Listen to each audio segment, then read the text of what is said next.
میرے بھائیوں، امام احمد بن حنبل رضی اللہ عنہ جب مدینے پاک تشریف لے گئے رسول اللہ کی زیارت کے لیے، میں جو بول رہا ہوں نا، تم لوگ یقین مانو، تم تو خیر اپنے ادانا ہے پکے، بازو والا ان کا باپ بھی میری بات کا انکار نہیں کر سکتا. ہاں، پٹھوں کو وہاں جا کے پانی پلا دوں میں. ہاں، یہ اپنے باز پٹھے بھی اپنے کو نہیں سمجھے. ہاں، اپنے کو بازو والا پورا سمجھتا، اس کو معلوم ہے نقشبندی صاحب کون ہے. تم ٹینشن مت لو. سنو، امام احمد بن حنبل کون ہے؟ سرکار امام احمد بن حنبل علیہ الرحمت والرضوان جب مدینے پاک پہنچے تو آپ رسول اللہ کے دربار اقدس میں فجر کی نماز کے بعد گئے. فجر سے لے کے عشاء کی نماز تک دربار رسالت میں کھڑے رہے، ہاتھ بن کے کھڑے رہے. مناجات ذکر اذکار وظائف درود سارے سلسلے ختم کیے. جب عشاء کی نماز پڑھ کے جب آپ دربار بند ہوا، آپ تشریف لائے تو حضرت امام احمد بن حنبل کے ساتھ ان کے شاگرد، ان کے تلامذہ، ان کے اسٹوڈنٹ ان کے ساتھ تھے. آپ نے اپنے اسٹوڈنٹ سے کہا میرے لیے خیمہ لگا دیا گیا؟ بولے جی ہاں سرکار، خیمہ لگا دیا گیا. آپ خیمے میں تشریف لے گئے لیٹنے کے لیے، آرام کرنے کے لیے، کیونکہ سفر کے تھکے ماندے ہیں. کعبہ معظمہ سے آپ طواف کر کے نکلے تھے اور مدینہ منورہ اس دور میں کوئی سواری نہیں تھی، اونٹوں پر گھوڑوں پر اور پیدل چل کے آپ پہنچے تھے. تو اب دوستوں بڑے تھکے ماندے ہیں اور پھر فجر سے لے کے عشاء تک دربار رسالت میں کھڑے ہوئے تھے. اب آپ تھکے ہوئے ہیں، آپ لیٹنا چاہتے ہیں خیمے میں. جب آپ لیٹنے کے لیے بستر پر تشریف لے گئے، خیال آیا اے امام احمد بن حنبل، پیر کدھر کرے گا؟ مدینے میں جا کے جو تڑپتے نا، یہ ہم لوگ 14ویں صدی کے ملاؤں کا عقیدہ نہیں ہے، یہ پہلی دوسری تیسری صدی والے اللہ کے محبوبوں کا عقیدہ. عشق نے پوچھا اے احمد بن حنبل، پیر کدھر کرو گے؟ اللہ اکبر. اب خیال آنے لگا، ادھر پیر کروں گا تو قبلہ ہے، ادھر پیر کروں گا تو جنت البقیع ہے، ادھر پیر کروں گا تو روضہ رسول اللہ ہے، ادھر پیر کروں گا تو اصحاب رسول کے مکان ہے. اللہ اکبر. حضرت امام احمد بن حنبل نے پھر شاگردوں کو آواز دیا. شاگرد تشریف لائے، بولے کچھ بھی کرو، مجھے ایک اوزار ایسا لا کے دو جس سے میں زمین کھود سکوں. شاگرد گئے، سبل لے آئے، پھوڑا لے آئے. سبل سے آپ کھودتے گئے، پھوڑے سے مٹی نکال کے پھینکتے گئے، سبل سے کھودتے گئے، پھٹی نکال کے پھینکتے گئے. اتنا کھودے کہ جتنے آپ کے یہ دونوں پیر گھٹنوں تک اس گڑھے میں اتر سکے، اتنا کھودے.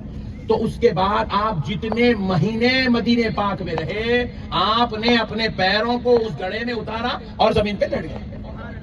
آپ نے اتنے مہینوں تک کبھی پیر لمبے کر کے آرام نہیں کرا. یہ ادب کرے امام احمد بن حنبل، یہ ادب کرے امام احمد بن حنبل. ان کے یہ ادب کی اللہ کو ادا اتنی پسند آئی کہ اللہ نے ان کے مخلدوں میں غوث اعظم جیسی ذات کو پیدا فرمایا.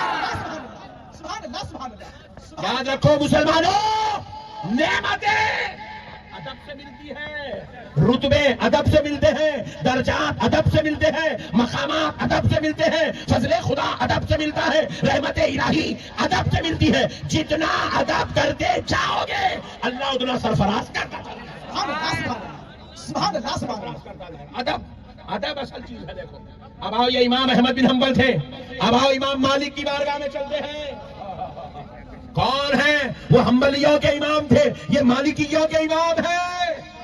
سرکار امام مالک رضی اللہ تعالیٰ عنہ، قربان جاؤ امام مالک کے. یہ وہ ذات ہے جو مسلک مالکیہ کے امام ہے. آج بھی دنیا میں ایک بڑا طبقہ امام مالک کا مخلد ہے، امام مالک کے ماننے والے ہیں، مسلک مالکیہ کو فالو کرتے ہیں. میرے دوستو، سرکار امام مالک رضی اللہ تعالیٰ عنہ کی ولادت مدینہ پاک میں ہوئی، وصال بھی مدینہ پاک میں ہوا.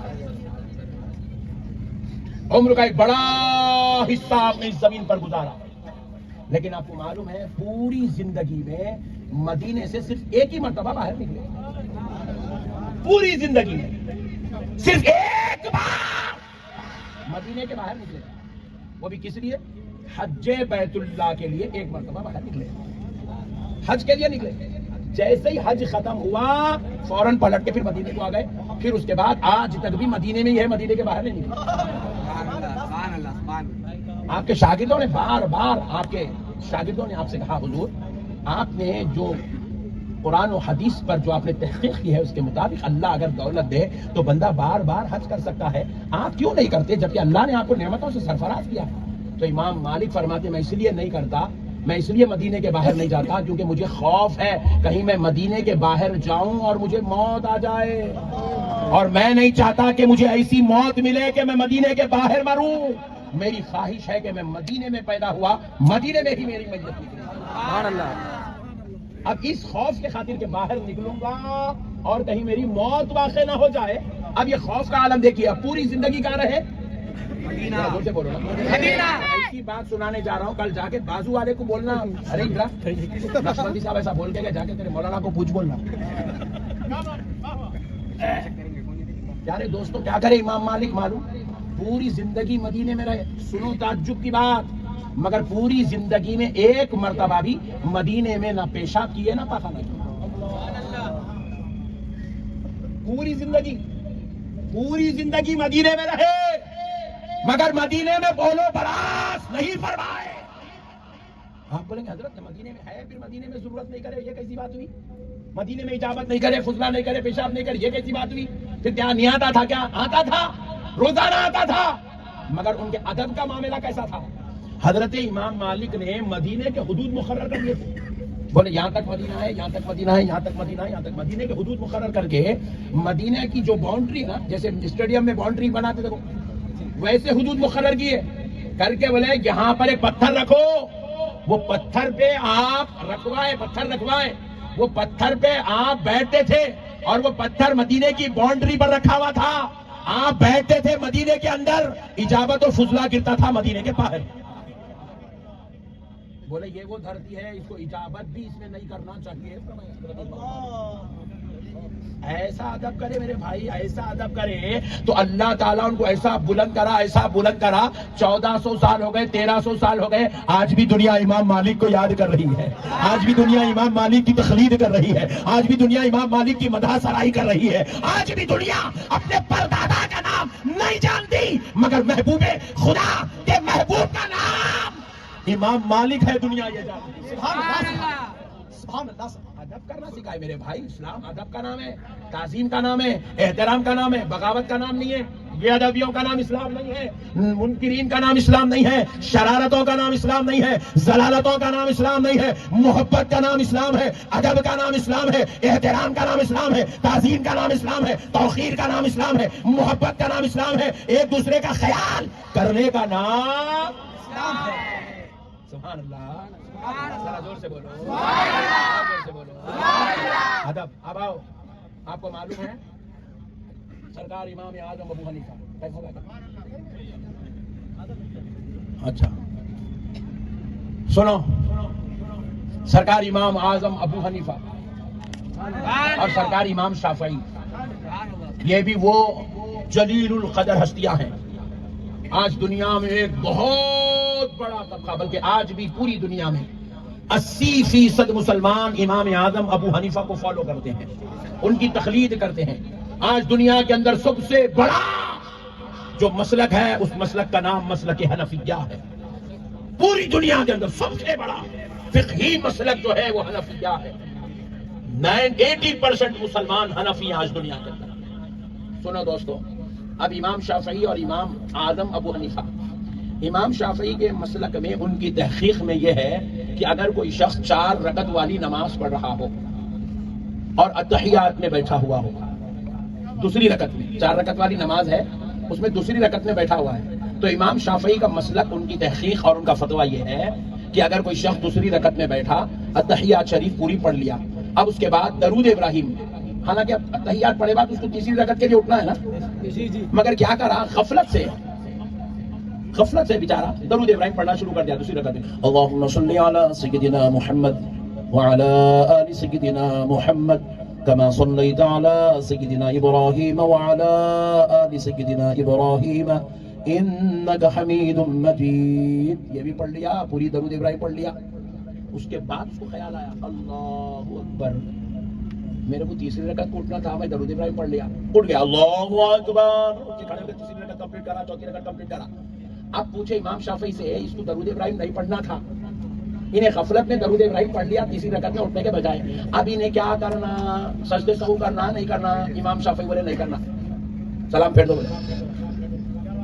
سبحان اللہ، یہی مسئلہ امام اعظم سے پوچھے، یہی مسئلہ امام اعظم سے خرید کر کے بیٹھو بھائی، یہی مسئلہ امام اعظم سے پوچھے. سبحان اللہ. اے نعمان بن ثابت، اے وہ ذات مقدس جس کی خوشخبری خود آمنہ کے لال نے عطا کی ہے کہ فارس سے ایک ستارہ چمکے گا اور وہ اس شان والا ہوگا کہ اگر آسمانوں میں بھی اگر علم ہوگا چھپا ہوا ہوگا تو وہاں سے نکال کے اے وہ ذات اقدس جس کی خوشخبری خدا آمنہ کے لال نے دی ہے. اب آپ بتاؤ کہ اب جو آدمی دوسری رکعت میں اتحیات شریف تشہد کے بعد قاعدہ مکمل کر کے اس کو اٹھنا تھا تیسری رکعت کے لیے، مگر وہ اتحیات شریف کے بعد تیسری رکعت میں اٹھنے کے بجائے درود ابراہیم پڑھنا شروع کر دیا. تو امام اعظم نے پوچھا کتنا پڑھا؟ بولے اللہم صلی علی سیدنا محمد. پورا درود نہیں پڑھا، صرف اتنا ہی پڑھا، 4 جملے 4 لفظ پڑھا، اللہم صلی علی سیدنا محمد. حضرت امام اعظم ابو حنیفہ فرماتے ہیں اب اس کے اوپر سجدے سہو واجب ہے. امام اعظم کہہ رہے سجدے سہو واجب ہے، امام شافعی کہہ رہے سجدے سہو کی ضرورت نہیں ہے. واہ سبحان اللہ.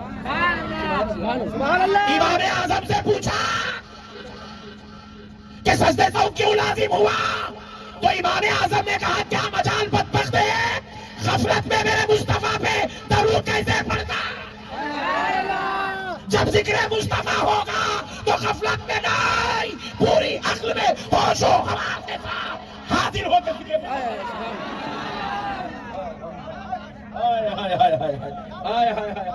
سبحان اللہ. قربان جاؤ. اب امام شافعی سے پوچھا گیا، امام شافعی سے پوچھا گیا حضور اس نے تو تیسری رکعت کو اٹھنا تھا، درود ابراہیم پڑھ دیا، درود ابراہیم پڑھنے پر اس کے اوپر سجدے سہو لازم کیوں نہیں ہوا؟ تو حضرت امام شافعی نے کہا اے لوگوں سنو، غفلت میں ہی کیا ہوگا، ذکر تو میرے خدا کے یار کا کیا ہے.